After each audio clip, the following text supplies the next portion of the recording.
नमस्कार दोस्तों, study IQ में आप सभी का स्वागत है। मेरा नाम है डॉक्टर महिपाल सिंह राठौड़ और आज इस वीडियो में मैं आपके साथ डिस्कस करूंगा कोवैक्सीन के बारे में। ये भारत की पहली इंडिजिनस कोविड-19 वैक्सीन है जिसको ह्यूमन ट्रायल्स के लिए अप्रूवल मिल गया है। तो जानेंगे इस वैक्सीन की डिटेल्स को और साथ ही साथ ओवरऑल वैक्सीन डेवलपमेंट कैसे होता है इसके बारे में भी मैं आपको जानकारी दूंगा। अगर आप मुझसे सोशल मीडिया पर कनेक्ट करना चाहते हैं तो मुझे ट्विटर, इंस्टाग्राम या फेसबुक पर इन आईडीज पे फॉलो कर सकते हैं। मेरे सभी लेक्चर्स के अपडेट्स आपको यहाँ प्राप्त हो जाएंगे और साथ ही साथ पीडीएफ आप इस टेलीग्राम चैनल से डाउनलोड कर सकते हैं। स्टडी आईक्यू का स्मार्ट कोर्स सिविल सेवा परीक्षा की तैयारी के लिए उपलब्ध है। अगर आप अपने घर पर सुरक्षित वातावरण में पढ़ाई करना चाहते हैं इस एग्जाम के लिए तो आप स्टडी आईक्यू ऐप को डाउनलोड कीजिए और इस ऐप के माध्यम से आप अपनी आईएएस की तैयारी को अनावरत जारी रख सकते हैं। इस कोर्स पर ईएमआई ऑप्शन भी अवेलेबल है।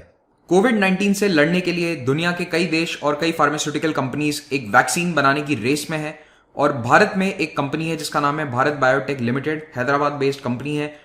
इसको अप्रूवल मिल गया है कि ये अपनी वैक्सीन जिसका नाम है कोवैक्सिन उसका ह्यूमन ट्रायल शुरू कर सके, यानी इंसानों पर इसकी टेस्टिंग अब शुरू की जा सकती है। आगे मैं आपको बताऊंगा कि क्या स्टेप्स होते हैं टेस्टिंग में। तो ये परमिशन देता कौन है? भारत में central drug standard control organisation CDSCO और इसके अंदर एक डिपार्टमेंट होता है drug controller general of India, वो अप्रूवल्स देता है वैक्सीन के ट्रायल्स के लिए। तो देश की पहली वैक्सीन है जो भारत में बनी है। It is the first indigenous covid vaccine जिसे ये अप्रूवल मिल गया है और इसके ह्यूमन ट्रायल अब जुलाई में शुरू हो जाएंगे।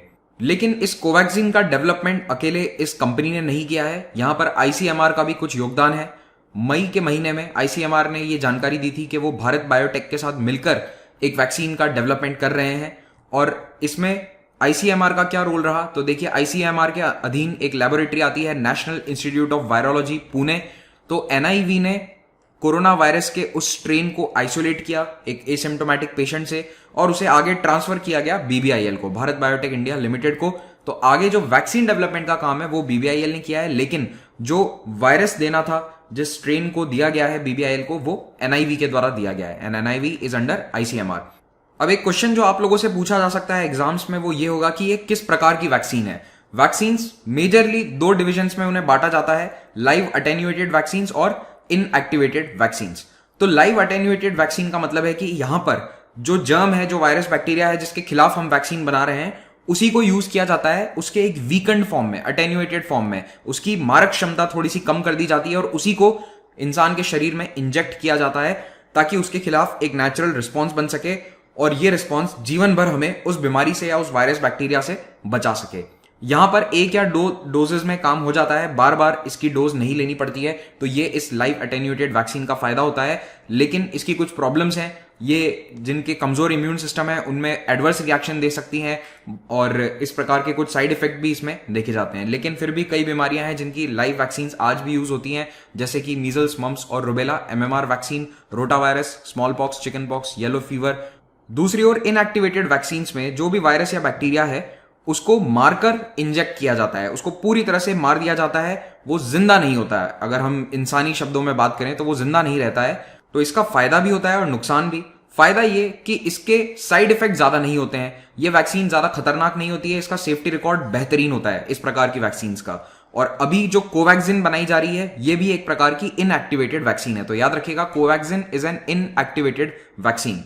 लेकिन इनएक्टिवेटेड वैक्सीन की एक प्रॉब्लम यह है कि इसमें जो इम्यून रिस्पॉन्स होता है शरीर का वो बहुत लंबे समय तक नहीं चलता और इसीलिए इनमें बूस्टर डोज लेनी पड़ती है। आपने सुना होगा जैसे कि टेटनस का टीका लगवा लो, तो ये टीके जो हैं ये समय समय पर आपको लगवाने पड़ेंगे इनएक्टिवेटेड वैक्सीन के केस में। तो कहीं पे 2 साल हो सकता है, किसी में 5 साल, किसी में 10 साल, it depends, but booster shots इसमें जरूरी होते हैं। तो इनएक्टिवेटेड वैक्सीन्स मोस्टली यूज करी जा रही हैं आजकल हेपेटाइटिस A, फ्लू, पोलियो और रेबीज के लिए। इसीलिए आप देखते हैं कि पल्स पोलियो प्रोग्राम बार बार चलता रहता है, उसमें बच्चे को हर कुछ महीनों की या फिर कुछ साल की उम्र पर पोलियो शॉट्स देने होते हैं। कोवैक्सिन भारत की इकलौती वैक्सीन नहीं है जो डेवलप करी जा रही है, कई और कंपनीज वैक्सीन डेवलपमेंट के कार्य में लगी हुई हैं, लेकिन ये अभी तक ह्यूमन ट्रायल्स तक नहीं पहुंचे हैं। ये अभी तक लेबोरेटरी टेस्टिंग कर रहे हैं या फिर जानवरों पे टेस्ट कर रहे हैं। तो ये कंपनीज हैं Zydus Cadila, serum institute of India और पेनेसिया बायोटेक। तो ये 3 कंपनीज हैं जो शायद अब कुछ ही महीने में या फिर कुछ हफ्तों में ह्यूमन ट्रायल्स तक पहुंच सकती हैं।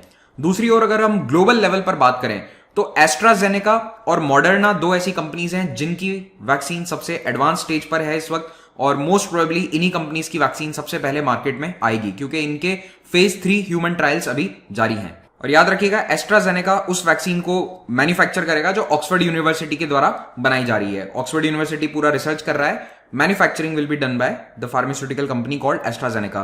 तो इस वैक्सीन का ये नाम अभी तक मीडिया में चल रहा था, लेकिन अभी कुछ ही दिन पहले ऑक्सफोर्ड ने इसका नाम चेंज कर दिया है। अब ये नाम है इसका AZD1222। अब ये फेज 3 फेज 1 ट्रायल क्या होता है इसको आप समझो। तो कोई भी वैक्सीन या दवाई डेवलप करी जाती है तो उसको इन स्टेजेस से गुजरना पड़ता है। 6 स्टेज होते हैं: exploratory stage, pre clinical stage, clinical development, regulatory review and approval, manufacturing और क्वालिटी कंट्रोल। तो एक्सप्लोरेटरी स्टेज बिल्कुल शुरुआती स्टेज होता है जहां पर देखते हैं कि दवाई बनाई जा सकती है नहीं।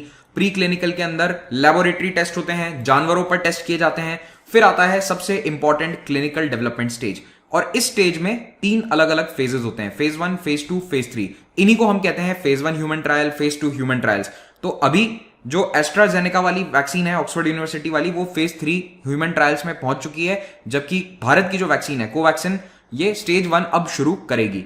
इन सभी स्टेजेस का उद्देश्य ये होता है कि ये निश्चित किया जा सके कि ये वैक्सीन या दवाई सुरक्षित रहेगी और इसका कोई साइड इफेक्ट नहीं होगा।